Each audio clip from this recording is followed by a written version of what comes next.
ওম নমঃ ভগবতে বাসুদেবায়। শেষী সফলা একাদশীর ব্রত মাহাত্ম্য। পৌষ মাসের কৃষ্ণপক্ষের একাদশীর নাম সফলা, যা ব্রহ্মবেদ পুরাণে যুধিষ্ঠির কৃষ্ণ সংবাদ এই তিথির মাহাত্ম্য বর্ণিত হয়েছে। যুধিষ্ঠির বললেন যে, হে প্রভু, পৌষ মাসের কৃষ্ণপক্ষিয়া একাদশীর নাম, বিধি ও পূজ্য দেবতা বিষয়ে আমার কৌতূহল নিবারণ করুন। ভগবান বললেন যে, হে মহারাজ, আপনার প্রতি স্নেহবশত সেই ব্রত কথা বলছি।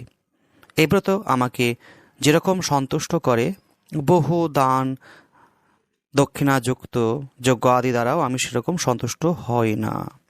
তাই যত্ন সহকারে এই ব্রত পালন করা কর্তব্য। পৌষ মাসের কৃষ্ণপক্ষিয়া একাদশী নাম সফলা।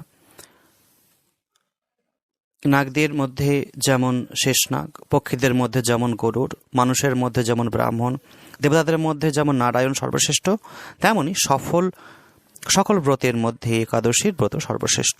তাই হে মহারাজ, যারা এই ব্রত পালন করেন তারা আমার অত্যন্ত প্রিয়। তাদের এই জগতে ধন লাভ ও পরজগতে মুক্তি লাভ হয়। হাজার হাজার বছর তপস্যায় যে ফল লাভ হয় না, একমাত্র সফল একাদশীর রাত্রি জাগরণে ফলে এই অনায়াসেই প্রাপ্ত হয়ে যায়। মহাসমতি নামে এক রাজা প্রসিদ্ধ চম্পাবতী নগরে বাস করতেন। রাজার 4 জন পুত্র ছিল, কিন্তু তার জ্যেষ্ঠ পুত্র লুম্ভক সর্বদা পরস্ত্রীগমন, মদ্যপান প্রভৃতি অসৎ কার্য করত। সে সর্বক্ষণ ব্রাহ্মণ, বৈষ্ণব ও দেবতাদের নিন্দা করত। পুত্রের এই আচরণে ক্রুদ্ধ হয়ে রাজা তাকে রাজ্য থেকে বার করে দিলেন। স্ত্রী, পুত্র, পিতা, মাতা, আত্মীয় স্বজন পরিত্যাগ হয়ে সে এক গভীর বনে প্রবেশ করল। সেখানে কখনো জীব হত্যা, আবার কখনো চুরি করে জীবন ধারণ করত। কিছুদিন পরে একদিন সে নগরে প্রহরীদের কাছে ধরা পড়ল, কিন্তু রাজার পুত্র বলে সেই অপরাধ থেকে মুক্ত পেল। পুনরায় সে বনে ফিরে গিয়ে জীব হত্যা ও ফলমূল আহার করে দিন যাপন করতে লাগলো।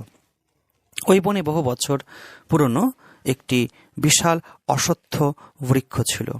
সেখানে ভগবান বাসুদেব বিরাজমান বলে বৃক্ষটি দেবত্ব প্রাপ্ত হয়েছে। সেই বৃক্ষতলে পাপবুদ্ধি লুব্ধক বাস করত।